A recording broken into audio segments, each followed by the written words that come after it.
में प्रभारी होने के नाते जब घूमने का मौका मिला तो हम लोगों ने गांव-गांव जाकर घूमा। गांव में घूमने के दौरान हमारी पूरी नवादा की टीम जब गांव में घूम रही थी तो उन्हें कई समस्याओं को सामना करना पड़ा। लोगों से जब हम लोगों ने मिला तो काफी गरीब लोगों ने बताया कि पहाड़ के तलहटी के नीचे पानी पीने की समस्या है। 500 घर पर कोई भी पानी जल योजना नहीं है, मात्र 50 घर उसे लाभान्वित हो रहा है। बाकी घर को चाहे तो नदी का पानी पीना पड़ रहा है या खेत में से पानी ला के पीना पड़ रहा है। तो इन सब समस्याओं, बहुत सारे ऐसे हमारे गरीब भाई बहन हैं जिनके पास पर्चा मिल गया है लेकिन कब्जा नहीं मिला है।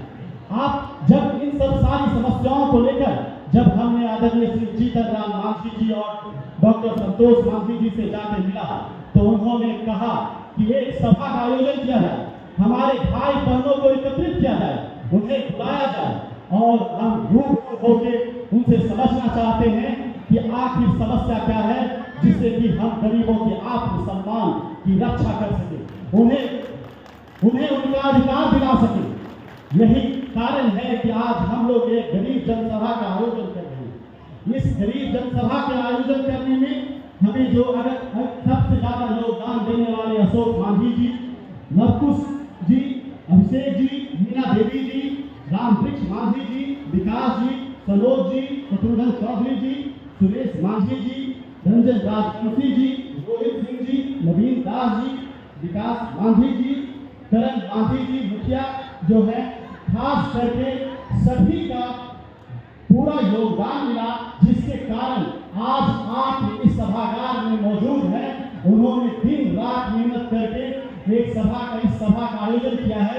इसके लिए मैं सभी को, सारे प्रखंड अध्यक्षों को, सारे जो हिंदुस्तानी आवाम मोर्चा नवादा जिला इकाई के जितने भी कार्यकर्ता हैं जो आज इस सभागार को इस तरह से सराहने में अपना योगदान दिए हैं, मैं सभी को तहे दिल से वंदन अभिनंदन करता हूँ। मैं आप सभी का शुक्रगुजार हूँ कि आप सब हमारे आह्वान पर अपने नेता को सुनने के लिए दूर दराज से, कहाँ मसौर, कहाँ रुपो, हर जगह से आप सभी यहाँ पर एकत्रित हुए।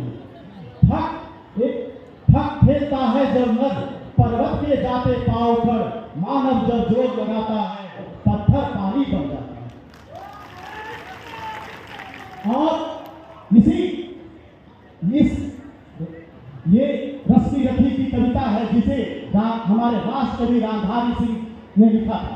और इस कविता को अगर किसी ने चरितार्थ करके दिखाया तो हमारे बगल के दशरथ मांझी जी, उन्होंने पर्वत के सीने को चीर कर रास्ता बना दिया। तो क्या यही लक्ष्य लेकर हमारे श्री आदरणीय श्री जीतन राम मांझी जी ने भी छेनी हथौड़ा, वही दशरथ मांझी जी का छेनी हथौड़ा लेकर चल दिए हैं। और इनका ये संकल्प है कि मैं जिस तरह से दशरथ मांझी जी ने पहाड़ के सीने को चीर के रास्ता बनाया था, मैं भी गरीबी के सीने को चीर कर गरीबों को उनका अधिकार, उनका आत्मसम्मान दिलाने का अपना पुरजोर प्रयास करूंगा।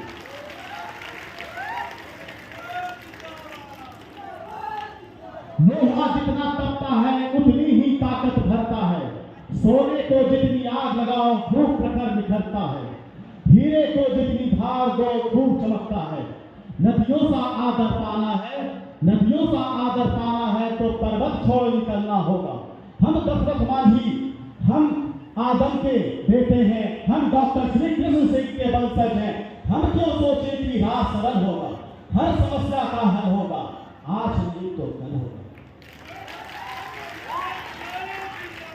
आज जब हम लोग आप जानते हैं कि आज मांझी जी जब मुख्यमंत्री बने और उससे पहले भी मुख्यमंत्री लालू जी रहे, नीतीश जी रहे, कम से कम 15 साल तक रहे।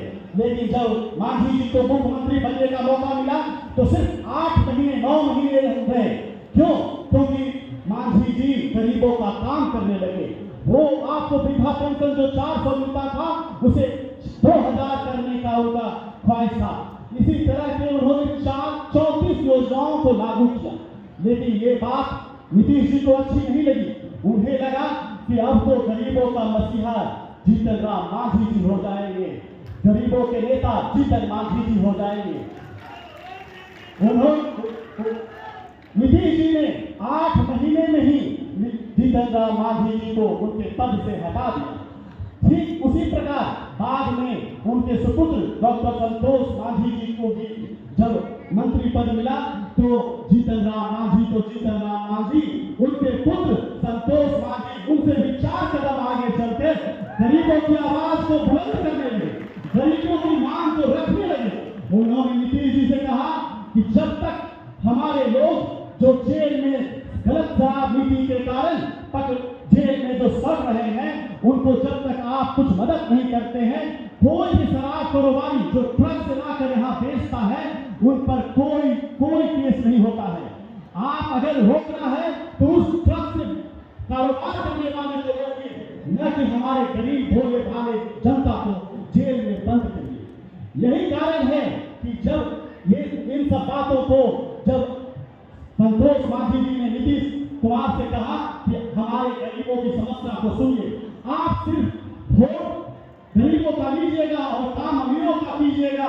मांझी जी ने कहा ये नहीं चलेगा, आपको काम गरीबों का करना होगा, उनकी समस्याओं को देखना होगा, क्योंकि मांझी जी भी आप ही की तरह गरीबी से आए। उन्होंने बचपन में देखा है कि क्या कष्ट होता है एक घर में 15 परिवार को रहने में, जहां बेटा बेटी पिता पुत्र और दादा दादी एक ही कमरे में रह रहे होते। उन्हें यह एहसास है कि घर के बगल से जब नाला बह रहा होता है तो क्या कष्ट होता है, कितनी दुर्गंध होती है और उससे कितनी बीमारी होती है। तो जब इन सब बातों को मांझी जी ने नीतीश जी के पास रखा तो उन्होंने शर्त रख दिया कि नहीं, आपको ये सब बात नहीं करना है, आप चुप रहिए, क्योंकि आपको हमने मंत्री पद का लालच दे दिया है। तो संतोष मांझी जी ने कहा कि मुझे ऐसा मंत्री पद नहीं चाहिए जिसमें मैं अपने लोगों की आवाज को बुलंद ना कर सकूं। मुझे ऐसा मंत्री पद नहीं चाहिए जिसमें अपने भाई बहन गरीब गुरबों की आवाज को आप तक न बोल सकूं और उनकी समस्याओं का समाधान न कर सकूं। मांझी जी ने वैसा मंत्री पद को त्याग दिया, छोड़ दिया और हम लोग ने नवादा से एक शंखनाद कर दिया है। हम लोगों ने नवादा से एक शंखनाद कर दिया है गरीबी के लिए, क्योंकि अगर गरीबों का आपको काम करना होगा नीतीश जी, अगर आप गरीबों को नहीं देखेंगे तो आपके खिलाफ एक बड़ा आंदोलन होने जा रहा है। सड़क से लेके विधानसभा तक हम जाम कर देंगे। आपको गरीबों को सुनना पड़ेगा, आपको गरीबों की समस्या को मिटाना पड़ेगा। बहुत सारे ऐसे गरीब हमारे भाई बहन हैं जिनकी बिजली बिल 25,000-40,000 आ जाता है। इन सब बातों को जब हमारे नेता उठाते हैं तो बाकी जो पटना में बैठे लोग हैं उन्हें अच्छा नहीं लगता है। यही कारण है कि हमारे मुंह में वो ताला बंद कर देना चाहते हैं, लेकिन ऐसा होने वाला नहीं है। आप सब जानते हैं कि हम लोगों ने एक जंग छेड़ दिया है और ये जंग एक उंगली से नहीं लड़ी जाती है, अकेले नहीं लड़ा जाएगा।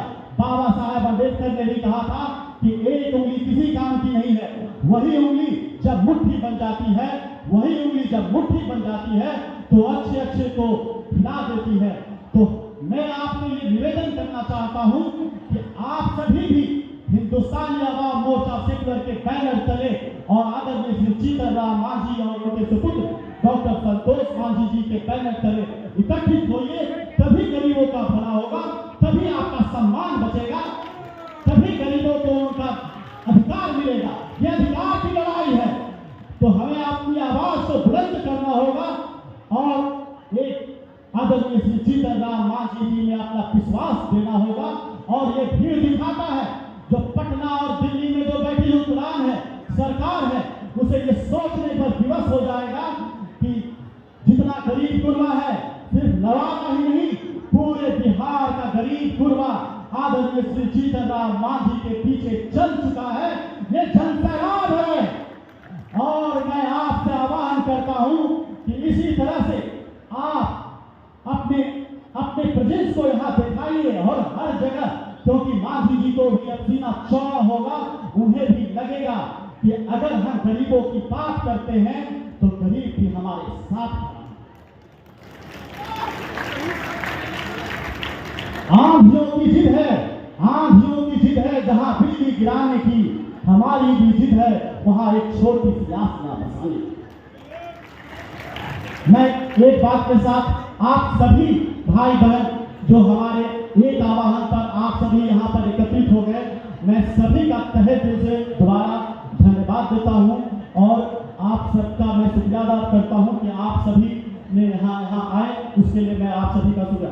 लहरों से डर के नौका पार नहीं होती, कोशिश करने वालों की कभी हार नहीं होती।